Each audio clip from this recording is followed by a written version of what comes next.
तो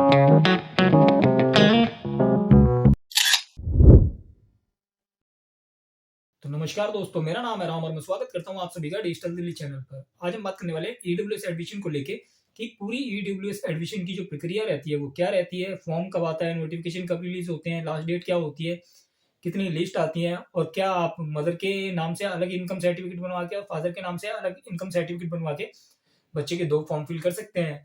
और सेम इसी प्रकार से अगर आपको डीजी कैटेगरी से फॉर्म फिल करना है तो क्या बच्चे का यहाँ पे मदर का कास्ट सर्टिफिकेट चलने वाला है या नहीं चलने वाला है, और इससे रिलेटेड इन्फॉर्मेशन आपको आगे मिलने वाली है। सारे टॉपिक्स कवर करूंगा मैं, जैसे कि एज क्राइटेरिया क्या है, डॉक्यूमेंटेशन क्या है और किस तरीके से आपको फॉर्म फिलिंग करनी चाहिए। फॉर्म फिलिंग में अगर मिस्टेक हो जाती है तो आपको फॉर्म किस तरीके से डिलीट करना है, या फिर किस तरीके से आप जब वेरिफिकेशन के लिए जाएंगे तो दस्तावेज क्या देने होंगे।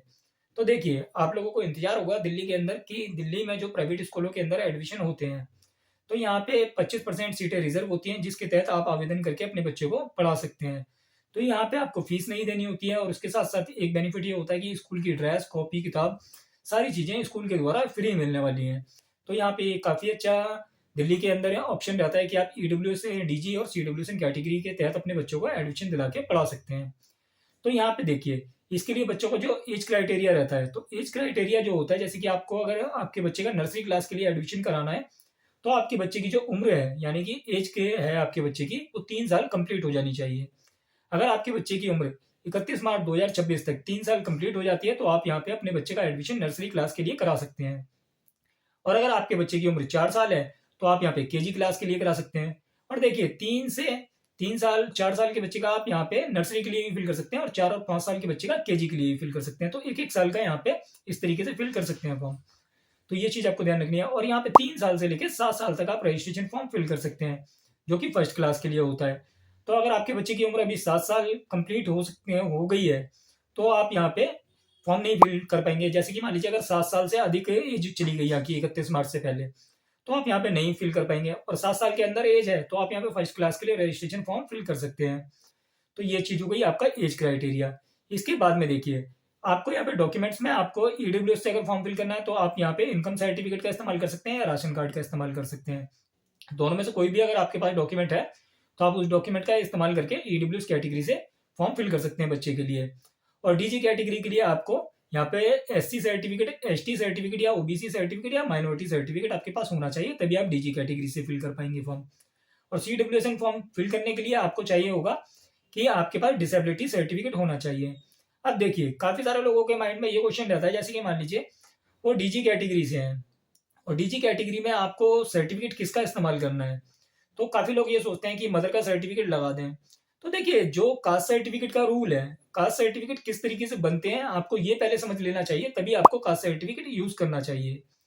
जैसे कि आप अगर डीजी कैटेगरी में एससी कैटेगरी यानी कि शेड्यूल कास्ट से फॉर्म फिल करेंगे, या एसटी यानी कि शेड्यूल ट्राइब से फॉर्म फिल करेंगे, या ओबीसी जो कि आपका अदर बैकवर्ड क्लास होता है, तो आप अगर तीनों कैटेगरी में से किसी भी कैटेगरी से फॉर्म फिल कर रहे हैं तो आपको जो सर्टिफिकेट है इस्तेमाल करना है वो आपको यहाँ पे डायरेक्टर ऑफ एजुकेशन के जब फॉर्म फिल करेंगे, आप यहाँ पे ईडब्ल्यूएस वाले जो फॉर्म निकलते हैं डीजी कैटेगरी के, तो आप वहाँ पे रजिस्ट्रेशन फॉर्म फिल करेंगे तो आपको फादर का सर्टिफिकेट इस्तेमाल करना है या मदर का, सॉरी, बच्चे का सर्टिफिकेट इस्तेमाल करना है।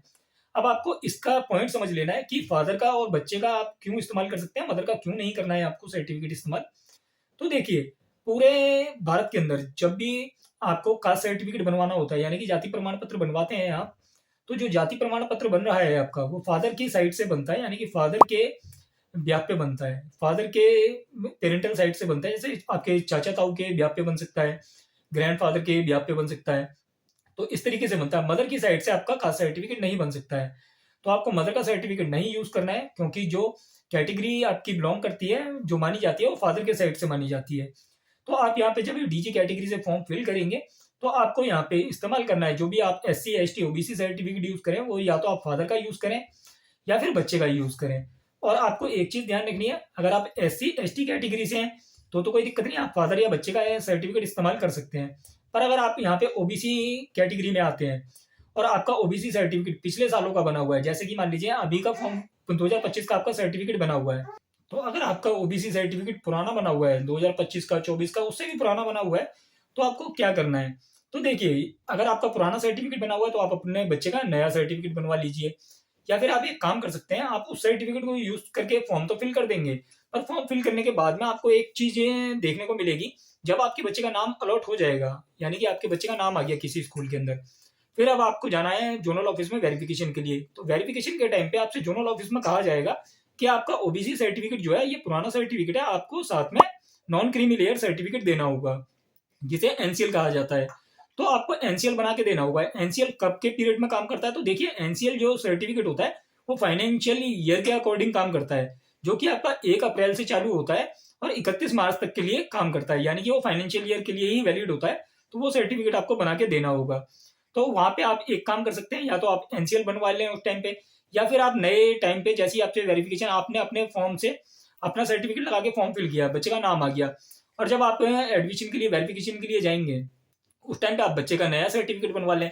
तो जो नया सर्टिफिकेट बनेगा ओबीसी का, जिस भी ईयर में आपका ओबीसी सर्टिफिकेट जनरेट हुआ है उस फाइनेंशियल ईयर के लिए वो एनसीएल कंसीडर होता है। तो इस तरीके से आपका सर्टिफिकेट वो वाला चल जाने वाला है।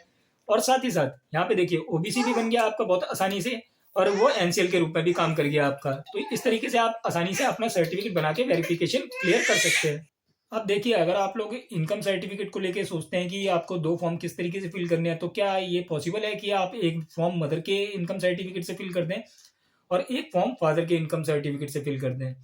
तो देखिए, आप यहाँ पे काफ़ी लोग डीजी कैटेगरी में भी आते हैं, तो यहाँ पे उनके भी माइंड में ये क्वेश्चन रहता है कि जैसे कि उनको डीजी कैटेगरी का एक सर्टिफिकेट प्राप्त तो है, जैसे कि एससी एसटी ओबीसी सर्टिफिकेट हो सकता है उनके पास, और उनकी एनुअल इनकम 5 लाख से कम हो सकती है।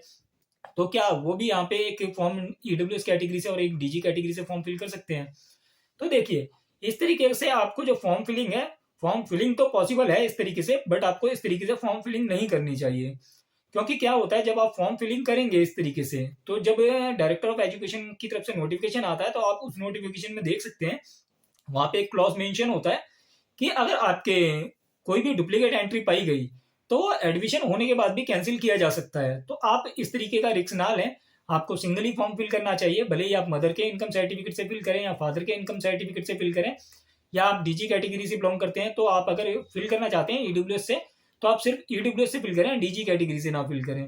आपको बच्चे का एक ही फॉर्म फिल करना चाहिए, क्योंकि अगर आप 2 फॉर्म फिल कर देते हैं तो 2 फॉर्म में आपको एक प्रॉब्लम यही होने वाली है कि जब आप 2 फॉर्म फिल कर देंगे और बाई चांस आपकी डुप्लीकेट एंट्री आ गई, जैसे कि आप अगर रजिस्ट्रेशन फॉर्म फिल करेंगे उस टाइम पे भी आप देखेंगे कि अगर आप सिंगल मोबाइल नंबर का यूज करते हैं और एंट्री करते हैं एक ही, जैसे मान लीजिए 2 बच्चों की फॉर्म फिल करने हैं, आपके 2 बच्चे हैं, आप 2 बच्चों का रजिस्ट्रेशन करना चाहते हैं, और अगर एक ही मोबाइल नंबर से रजिस्ट्रेशन करते हैं, तो आपको डायरेक्टर ऑफ एजुकेशन की जो वेबसाइट है edudel.nic.in, वहीं पे एरर देखने के लिए मिल जाता है कि डुप्लीकेट एंट्री, कि आपको वहां पे सर्वर जो होता है वो एंट्री कैच कर लेता है कि आपकी यहाँ पे दोबारा एंट्री हो रही है एक ही डिटेल से।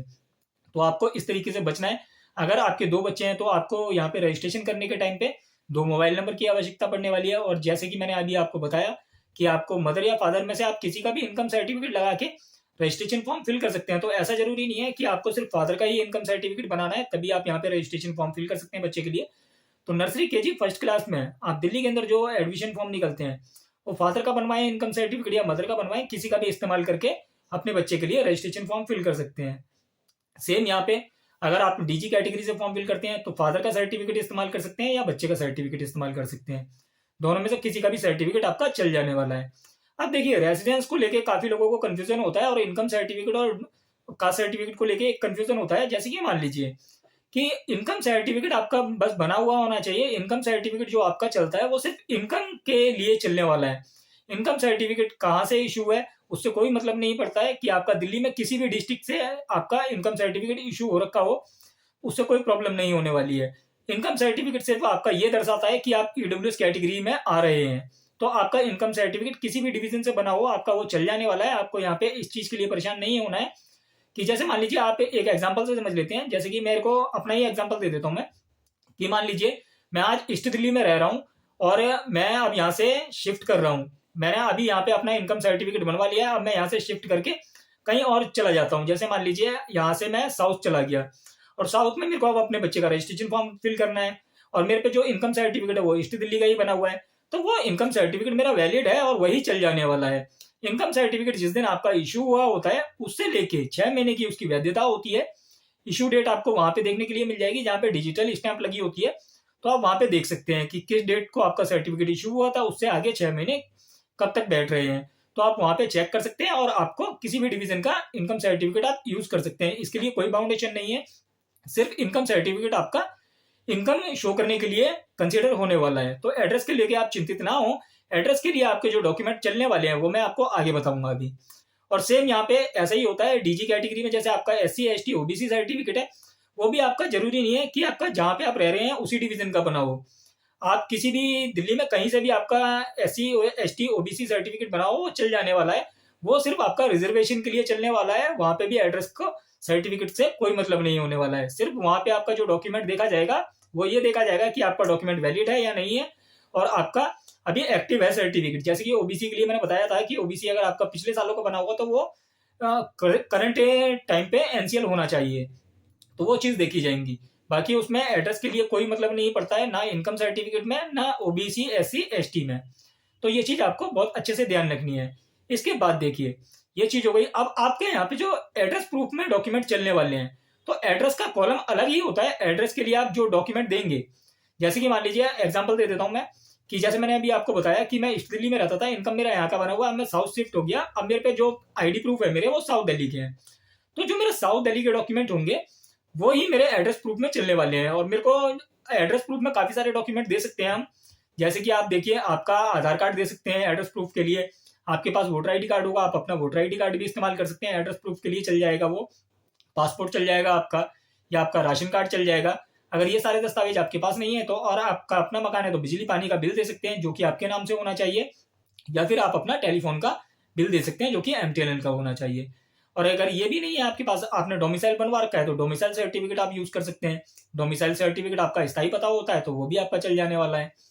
तो डोमिसाइल सर्टिफिकेट आपका डोमिसाइल सर्टिफिकेट आप वही यूज करेंगे जो आप रजिस्ट्रेशन फॉर्म में फिल कर रहे हैं। तो आपको वहां पे ये चीज ध्यान रखनी है। और जो भी डॉक्यूमेंट लगाएंगे, आप जो भी डॉक्यूमेंट सिलेक्ट कर रहे हैं वो उसी एड्रेस का होना चाहिए। इनकम और SC ST OBC सर्टिफिकेट अलग एड्रेस के चल सकते हैं, बाकी आप जो एड्रेस फिल कर रहे हैं फॉर्म में उसी एड्रेस के आपको आईडी प्रूफ बाद में सबमिट कराने होंगे। तो ये चीज आपको समझ में आ गई होगी। इसके बाद देखिए, बच्चे के एज प्रूफ के लिए भी कुछ डॉक्यूमेंट चाहिए होते हैं, जैसे कि बर्थ सर्टिफिकेट की जरूरत पड़ने वाली है आपको, कि आपके बच्चे की उम्र कितनी है, क्या है। उसके लिए आपको यहाँ पे बच्चे का बर्थ सर्टिफिकेट देना होगा। अगर आपके पास बच्चे का बर्थ सर्टिफिकेट नहीं है तो बर्थ सर्टिफिकेट की जगह पे आप बच्चे का हॉस्पिटल का रिकॉर्ड यूज कर सकते हैं, या आंगनबाड़ी का रिकॉर्ड यूज कर सकते हैं, या फिर अपने तरफ से एक अंडरटेकिंग बनवा के डायरेक्टर ऑफ एजुकेशन में सबमिट करा सकते हैं। जिस टाइम पे आपके बच्चे का एडमिशन अलॉटमेंट हो जाएगा तो उस टाइम पे आपकी अंडरटेकिंग भी चल जाएगी, आपका हॉस्पिटल रिकॉर्ड भी चल जाएगा, या अगर आपके पास आंगनबाड़ी का रिकॉर्ड है तो वो भी आपका चल जाने वाला है। अब देखिए, फॉर्म कब निकलते हैं इसको लेके ही बात कर लेते हैं। तो देखिए, ऐसा होता है कि पहले निकलते हैं जनरल कैटेगरी के फॉर्म, जो कि फीस देके बच्चे पढ़ाते हैं लोग बाग, उनके फॉर्म निकलते हैं। तो सारे स्कूलों में पहले जनरल सीट पे एडमिशन होते हैं। जैसे ही जनरल सीट के ड्रॉ कंप्लीट हो जाते हैं, एडमिशन कंप्लीट हो जाते हैं, उसके बाद डायरेक्टर ऑफ एजुकेशन की तरफ से एक सर्कुलर पास होता है, जो कि सभी प्राइवेट स्कूलों के लिए होता है, जो कि RTE में पार्टिसिपेट कर रहे होते हैं। तो वहां पे उनको एक सर्कुलर मिलता है कि भाई आपके स्कूलों में कितनी कितनी सीटें खाली हैं, आप उसका विवरण सबमिट करें। जब प्राइवेट स्कूल वो विवरण सबमिट कर देते हैं डायरेक्टर ऑफ एजुकेशन में, उसके बाद में नोटिफिकेशन रिलीज किया जाता है कि किस दिन से आपको एडमिशन फॉर्म का रजिस्ट्रेशन एसेस मिलने वाला है, कि किस दिन से आप अप्लाई कर पाएंगे। और सारी सीटें आपको जब आप फॉर्म फिल करते हैं तो वहां पे देखने के लिए मिलती हैं किस स्कूल में कितनी सीटें अवेलेबल हैं। और फॉर्म फिलिंग आपको मैं नेक्स्ट वीडियो में सिखा दूंगा कि आपको इस साल क्या चेंजेस हैं और किस तरीके से फॉर्म फिल करना है। तो उसके लिए आपको हमारे चैनल को सब्सक्राइब करना चाहिए। और अगर आप लोग SC ST OBC certificate apply करवाना चाहते हो, इनकम सर्टिफिकेट अप्लाई करवाना चाहते हो, या बर्थ सर्टिफिकेट या डेथ सर्टिफिकेट, या पेंशन आदि के लिए, जैसे कि विधवा महिला पेंशन, हैंडीकैप पेंशन जिसे विकलांग पेंशन कहते हैं, या दिल्ली बेनिफिट स्कीम, जिसके जरिए दिल्ली गवर्नमेंट के द्वारा एक बार 20,000 रुपया मिल जाता है, तो इस तरीके के दस्तावेज आप हमारे थ्रू आवेदन करवा सकते हैं। Voter ID card, passport, ration card के लिए, ड्राइविंग लाइसेंस, या फिर व्हीकल ट्रांसफर के लिए MSME रजिस्ट्रेशन, या फिर शॉप एंड एस्टेब्लिशमेंट लाइसेंस के लिए।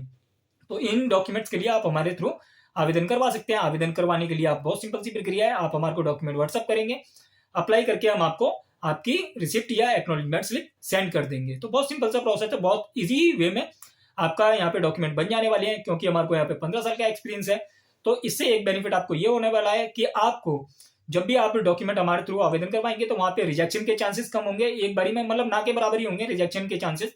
आपका डॉक्यूमेंट बहुत आसानी से बन जाएगा।